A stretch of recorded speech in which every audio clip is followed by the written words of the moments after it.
اعوذ باللہ من الشیطان اللعین الرجیم، بسم اللہ الرحمن الرحیم۔ مومنین تو فیال مدد، السلام علیکم۔ اللہ نے زمین پر اپنا خلیفہ آدم علیہ السلام کو بنایا اور ان کے ساتھ حضرت حوا کو خلق کیا۔ یہ پہلا جوڑا انسانوں کا زمین پر خدا کی طرف سے۔ اب ان سے جو نسل چلی تو وہ کس طرح؟ نعوذ باللہ، کیا بین کا باعث اقدوہ تھا؟ خدا کی سنت تبدیل نہیں ہو سکتی۔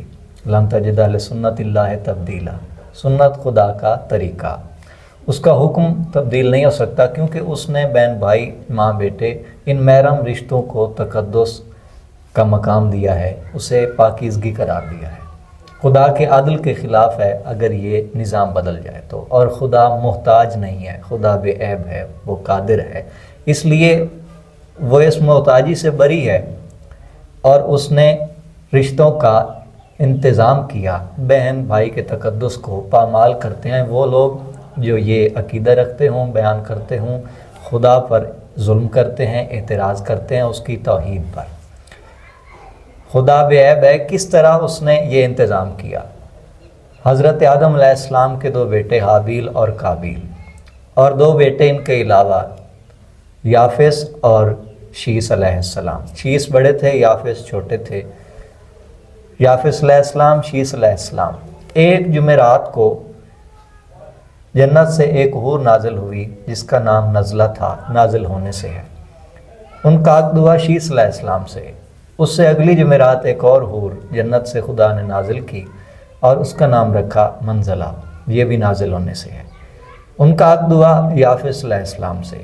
شیس علیہ السلام کو اس حور سے اللہ نے ایک بیٹا دیا اور یافس علیہ السلام کو بیٹی دی، پھر ان کا آپس میں عقد ہوا۔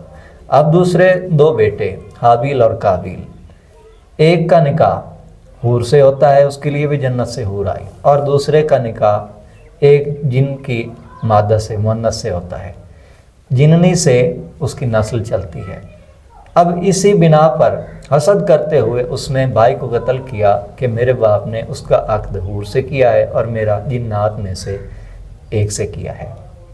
اب معصوم فرماتے ہیں، ملا یازرہ الفقی میں ہے کہ جو حور کی اولاد سے یہ نسل انسانیت کی چلی ہے وہ خوش اخلاق ہیں، اور جو اس جن کی اولاد ہیں جنی کی، وہ بد اخلاق ہیں۔ انسانیت میں یہ خوش اخلاقی اور بد اخلاقی کا جو پیمانہ چل رہا ہے، اس کی بنیادی وجہ ایک وہ ہے۔ اس طرح نبوت کی نسل شیس علیہ السلام اور یافس علیہ السلام سے چلی، اور ادھر یہ امت کی عام انسانوں کی نسل چل رہی ہے۔ اب آگے نسل بڑھتی گئی، خدا گروہ مقرر کرتا گیا، قبائل پہچان بنتے گئے۔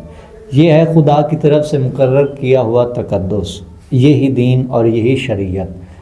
اب یہ وہ چیز تھی کہ خدا کے اس امر، اسی لاج کو بچانے کے لیے کربلا ہوئی اور شام ہوئی، اور وہ ذکر محمد وآل محمد، ان کا وہ حق باقی ہے جو کہ بلند ہے اور باقی ہی رہے گا، جس بنا پر کہا گیا حقہ کے بنا لا الہ الا حسین، کہ حسین نے اسی لاج کو بچایا ہے، یہی بہن بھائی کا رشتہ، یہ تقدس حسین نے بچایا ہے۔ والسلام یا عالم۔